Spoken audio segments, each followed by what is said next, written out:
I've been always dreaming about how can we connect the bridge between machines and humans. How can we make machine world much more interactive so that anyone can talk to technology in the same way that we talk to each other. Right. So first I'll ask her to, for example, smile, and you'll see a nice smile come up, or perhaps another one. She could perhaps be surprised,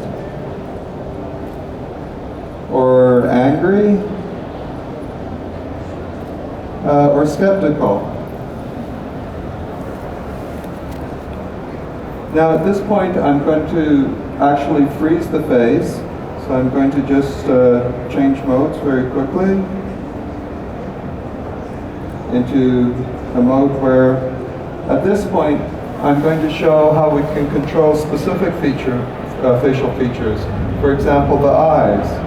I can close them, I can open them. So what is he doing? If you look at his tablet, maybe Simon can show it a little bit. Forgive it is not a final UI or anything like that. I think this is for our internal testing. He can slide his eyes open and close. He can say, okay, move your mouth this way. Can you move your head this way? Can you move her head while closing her eyes? Do not misunderstand that this is an image or video manipulation technique as you have seen in deepfakes or many of the other techniques. This content is generated real time by machine originally, based upon a person, same as your AI assistant is based upon a real person's voice. But that person didn't have exactly that expressions ever. Perhaps I've said something and they don't really agree, or maybe they do agree, and I'd like them to start smiling or nodding. So you'll see that she's nodding, and I can ask the one over here to nod as well if I'd like. So I'll just do that. And while that's happening, you can see their internal state on that small window that you're seeing as a debug window. You'll see that actually their mind state, or whatever you call it, internal state, is moving towards that particular permutations. Now they can also speak, so I'll ask the yoga instructor to say something. And she's thinking about that, and in a moment we'll have her say some greeting. It's just coming now.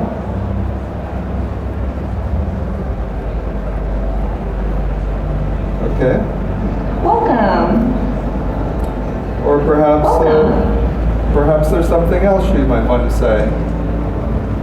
Did you notice that even the welcome, she said welcome different way, then welcome different way. The reason for that is because Are you having fun? It's not in our control how they are going to react to that particular situation. Now we knew that since we're at CES there's a lot of cameras around, so we thought it might be fun to have them pause and pose in a selfie position. So I've asked them all to assume a selfie pose at this point, and that's just being queued up, and you'll see them enter that. And you can see the same thing happening on the back side neon also. So they are all controlled with the same systems right now. All these neons, two neons, have a multiple way to do, say, welcome, multiple way to smile, multiple way to do this thing, and they can choose whatever way they want. They do not have the intelligence right now in that particular path. They are choosing that permutation, that path, and coming back to that scene when we are instructing them by just seeing. Later, that can be interactive, because if you smile, this responsive system of the core RT can understand that, okay, that was a smile, I need to respond with a smile, and that is what the machines are about. But all of these things that you are seeing is live, real time. We started thinking about that, okay, we have reality, almost reality, 100% kind of reality, we need that. In order to be someone human, or feel like that you are interacting, it needs to be real time. When I'm talking to you, you are nodding your head. It needs to be real time. When I'm talking real time, I'm talking about 20 milliseconds. So think about in 20 milliseconds, every smile is generated and providing to you. And we can also have her speak. So let's switch to a mode where she can speak. For example, she might say a story. Once upon a time, there were 4 little rabbits, and their names were Flopsy, Mopsy, Cottontail, and Peter. They lived with their mother in a sandbank underneath the root of a big fir tree. "Now, my dears," said Miss Old Rabbit, "one morning you may go into the fields or down the lane, but don't go into Mr. McGregor's garden." So this is another neon where the focus has been more on speech and speech in different languages. Just a quick example in English. Hi, welcome to CES. Now, the voices aren't something that we produce. They could come from an external third party. And sort of express and also say similar way, so you understand it's a similar. Yeah, I can change expressions on this one. For example, here's a confused look. So when you say confused mode, that confused mode system is also coming it's a similar system. It's a similar kind of neon, her with her own confused expression, her own smiles, right? Our aim is to make neon virtually real, more real, like us. We do not want neon to be an AI assistant. Neon is not an AI assistant. It's not Hey Neon. It is about Frank, Natasha, or Anna. They have their own personality. You talk to them as if you are talking to a person. You have your customized person that you build friendship with, you build memories with. The neon learn from you, you learn from neon, and you become a friend. That is what the goal is. The third thing is that neon is domain independent. If you want to learn yoga from a person who cannot go to everywhere, a neon yoga can come to your home as a teacher every Friday 1 hour and teach you yoga. When I go to travel some other part of the world where we cannot speak Hindi or English, they cannot speak my language, I go to China. But in 5-star hotel of China, concierge, they want to provide me the best service, but they don't understand my language, I don't understand their language. A neon concierge can help me to communicate the way I want, a human interface to that thing. Hello everyone, this is George and we are here at the Neon booth at CES 2020, one of the craziest presentations we've seen. Crazy keynote, hundreds of people joining to see what are these avatars, CGI, what's this? Because I've seen a bunch of naysayers saying, come on, it's just another CGI, but is it? What are you showing with the Core R3? These are computationally generated artificial humans. Artificial humans? Frame, yes. Okay. Created in real time? In real time. In fact, that's critical. For us to achieve reality, not only must it look real, but it must react like a human, who reacts in real time and responsively. Okay. So, my head went spinning right now. Am I going to be able to talk to a person like that and make friends with an avatar without knowing it's a real or a computational artificial human? So we will always make sure you know that you are talking to an artificial human, a neon. It's important actually. We don't ever make copies. So when you see Jordan, our stylist, okay, he will be someone you know because you know that there is a neon named Jordan. Okay. And so therefore we will ensure that you're always aware of that. But let me say, someone would take that technology and do not put on it, okay, this is a neon, this is not an avatar. Are you able to convince someone that you're showing a human today? I think if another company tries to use our neon, one, they wouldn't have the access to our technology, and so they would never be able to do it in the first place. But theoretically, it could happen. Much like I could take a picture or a video of you and change the words that you say, that is the typical techniques of manipulation and deepfake. But since we generate our neons frame by frame, unless they had our technology, i.e. they stole our technology, they wouldn't be able to do it. Let's talk about the underlying technology. So it's a secret, from what I understand. You call it Core R3. What's that? Core R3 stands for 3 R's: reality, real time, and responsive. And it is really the engine that allows us to create that real human interface. Real human interface. The 100% human experience, so that when you talk to it, it will respond to you. when you see it, you will think it's a human. Oh yeah, that coach looks real. He's gonna be pissed off if I don't do those push-ups. So that's a great example. I think training or fitness is a good example where the science shows us that it's about that interaction, that human interaction. Our trainer will be much more like a human, and give you that that kind of like the motivation you need as a trainer. But what about the newscaster? You have a very nice looking newscaster over there. When she'll say the news, whatever the news is, she's going to be very convincing. She's compelling. She looks like a proper newscaster. I think our vision, but again, we'll talk to the broadcast, but our vision for newscaster is to fill in the gaps. Like I want to watch news at 3 a.m. There's not an anchor there waiting for me. So, but with a Neon who's willing to work at 3 a.m., I could get the daily news. Okay. But I can also put in her mouth the words I want her to say. As our partners decide what the content is, like Pranav shared, we will plug into that content, yes. Okay, so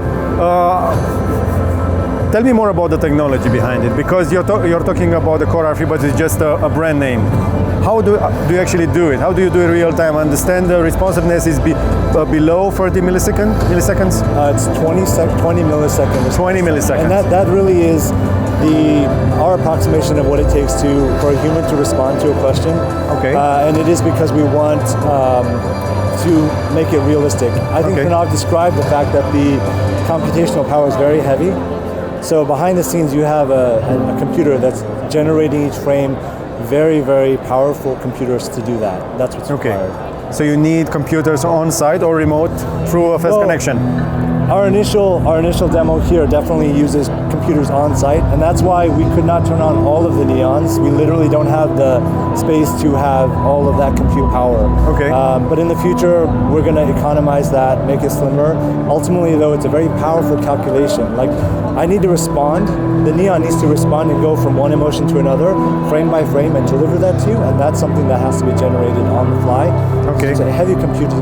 Heavy computing per frame, under 20 milliseconds, and that's the secret of human-like interface. Sure, how it gets from happy to sad is determined by the computer, and that path will be different. In fact, that's why going from a frown to a smile will be different every time, because every frame is different. How does it actually get from happy to sad? Who's deciding it's sad or happy? It is deciding on its own. On its own, It is deciding on its own, knowing that the input required is happy to sad.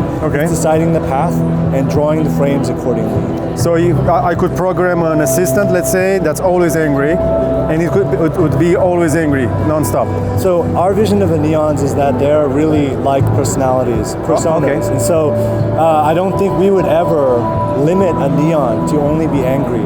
Now I have given this example, a Neon in a stock room, a stock exchange, by nature they may need to be a little bit more aggressive and loud. So our Neon in that case, the persona might be a little bit more louder, more aggressive, because the environment or the business use case requires it. Yeah, maybe there's news anchors for, I don't know, for a news network. And you know how these guys go. Sometimes they're very, very angry. Well, I think a Neon will learn how to react to anger.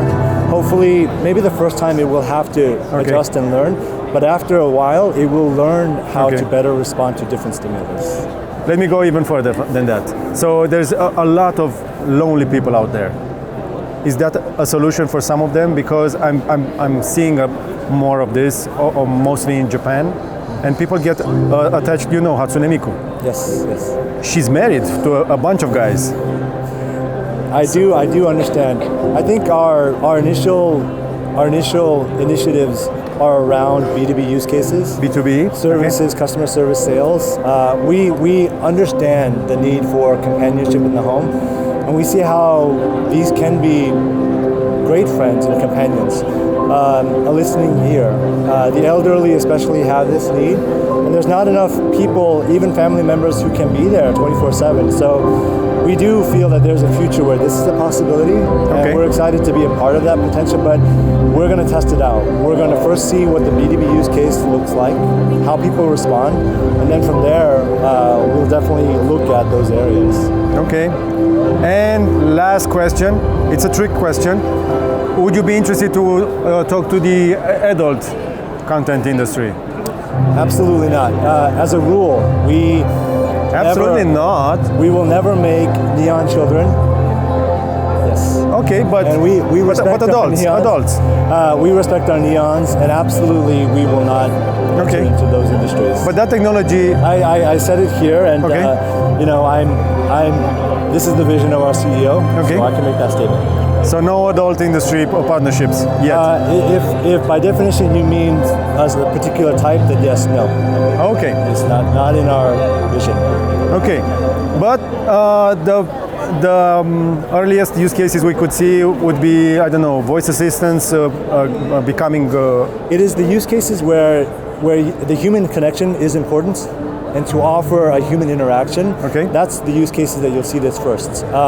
A premium bank or a car company Okay. would like to give a very premium experience, but Okay. can't devote the manpower. Okay. That's the kind of experience where you'll see a neon who can interact like a real person, yet provide the services like a sales or customer service. Mm-hmm. So I imagine you might see one at a bank, at an airline check-in, at a hotel, at a car showroom. Yeah, why not?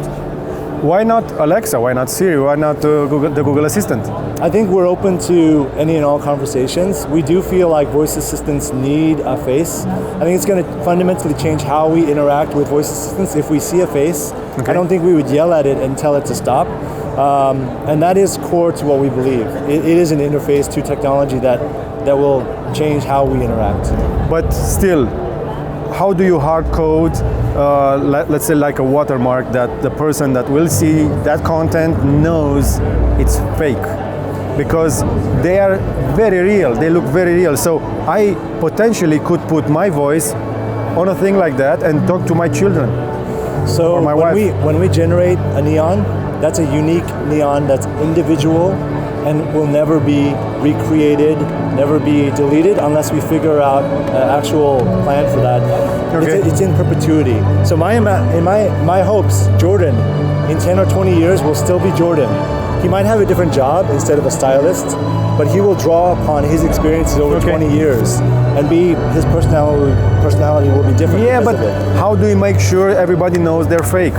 Well, they're gonna need like a tattoo on their face or something. I don't know. There are some considerations we have with the technology to always clearly identify a neon. Okay. Short of that, you will know the neons that are in our hire, in our current employee. You will actually know them by name. The whole world will know that there is a Jordan, that there is a Okay. Karen.